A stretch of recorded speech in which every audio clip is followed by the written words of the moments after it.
Bhairavam. So మంచి multi starrer movie అయితే రాబోతుంది. సో ఆల్రెడీ చూస్తున్నారు, వివచ్చమైన ప్రమోషన్స్ అయితే జరుగుతున్నాయి. సో ఎస్పెషల్లీ మనం చెప్పాలంటే మన నారా రోహిత్ అన్న అండ్ మన మంచు మనోజ్ అన్న, సో ఇద్దరు మన బెల్లంకొండ శ్రీనివాస్ గారిని సపోర్ట్ చేయడానికి వచ్చారు. సో ముగ్గురు కాంబినేషన్ అయితే బాగుంటుందని అనుకుంటున్నాము. ట్రైలర్ కూడా చూసే ఉంటారు మీరు. సో భైరవ మూవీ మంచి యాక్షన్ బ్యాక్, ఫ్యామిలీ, ఎమోషన్ అన్నీ ఉన్నాయని చెప్పి వాళ్ళు చెప్తున్నారు. సో డెఫినెట్లీ ప్రతి ఒక్కరు వచ్చి సపోర్ట్ చేయాలి. మెయిన్గా చెప్పాలంటే మన మంచు మనోజ్ అన్న బెస్ట్ కంబ్యాక్ వాళ్ళని కోరుకుందాం. అండ్ మన నారా రోహిత్ అని కూడా ఇద్దరికి మంచి ఫాలోయింగ్ ఉండేది. సో ఒకరు డిఫరెంట్ జానర్స్ చేసేవాళ్ళు. కాకపోతే మన మంచు మనోజ్ అన్న అప్పటికే మల్టీ స్టారర్ చేశాడు వేదం అని చెప్పి. సో తర్వాత చాలా గ్యాప్ ఇచ్చాడు ఆయన పర్సనల్ రీజన్స్ వల్ల. సో డెఫినెట్లీ మంచి కంబ్యాక్ ఇవ్వాలి, మంచి ఆర్టిస్ట్ కాబట్టి అందరూ సపోర్ట్ చేయండి. డెఫినెట్లీ మన సినిమాని వచ్చి థియేటర్కి అయితే వాచ్ చేయండి. అండ్ నారా రోహిత్ అన్న కూడా ఆయన వాయిస్ కానీ ఆయన డిఫరెంట్ ఉంటుంది అనమాట. అండ్ సినిమాలు ఇద్దరు మంచి స్టూడియో సోలో కానీ ఏదైనా కానీ చాలా బాగుంటుంది. ఆయన కూడా మంచి కంబ్యాక్. ఈ మధ్య సినిమాస్ లేవు.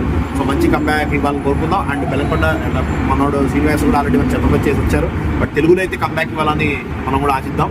సో రాక్షసుడు లాస్ట్ మూవీ అయింది. సో ముగ్గురికి చాలా ఇంపార్టెంట్ మూవీ ఇది. అండ్ అలాగే డైరెక్టర్ గారు కూడా చాలా మంచి మూవీ. సో డెఫినెట్లీ ఈ వారం ఇది ఒకటే సినిమా కాబట్టి డెఫినెట్లీ అందరూ థియేటర్కి వచ్చి సపోర్ట్ చేయండి. సినిమా చూసి మీ జెన్యూన్ ఒపీనియన్ షేర్ చేసుకోండి మన ఛానల్తో, మళ్ళీ మస్తీతో. మీరు కమెంట్ కూడా చేయొచ్చు సినిమా చూసిన తర్వాత. ఒకవేళ పబ్లిక్ టాక్ ఇవ్వలేని వాళ్ళు ఇక్కడ వచ్చి సో డెఫినెట్లీ అది కూడా కమెంట్ చేయొచ్చు.